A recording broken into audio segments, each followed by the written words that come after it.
Even when the leaves are changing and the air is getting crisper, a glass of cider always hits the spot, especially one made from the fruits harvested from our local orchard. I keep seeing these can-shaped glasses popping up at breweries around me, so I wanted to take inspiration from our home of North Georgia and make some cider-themed candles. Our sweet and fruity fall orchard fragrance makes these perfect for the season, and its best-selling status is sure to get your customers coming back for another glass or two. I'm Caitlin with AFI, and let's make some.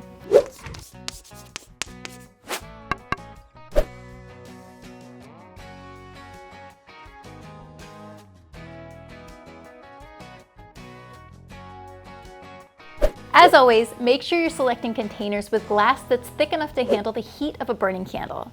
I found these on Amazon, and they're comparable to many of the jars that I've used to make candles in the past. So now I can go forth and create without worrying about fire hazards. Get it prepped with a wick suitable for its diameter, about 3 inches, and set it aside for now.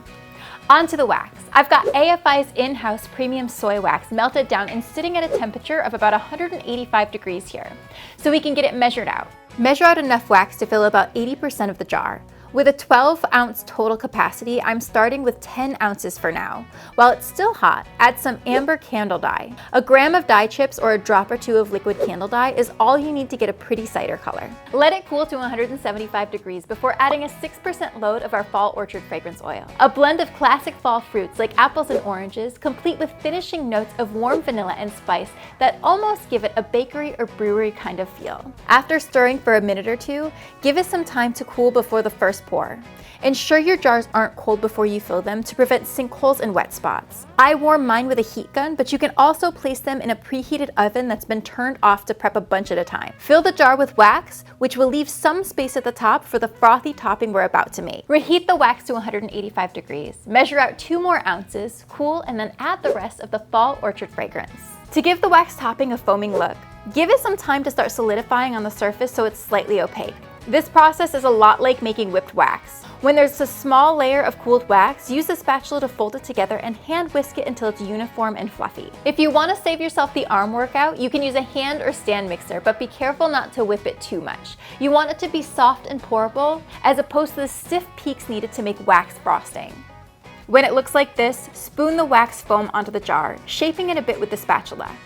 Finish the candle by trimming the wick to 1/4 of an inch. Don't forget a label to really sell the fragrance for anyone who isn't lucky enough to be able to smell it through their screens. I hope you guys liked this relatively easy and fun take on food and drink themed candles.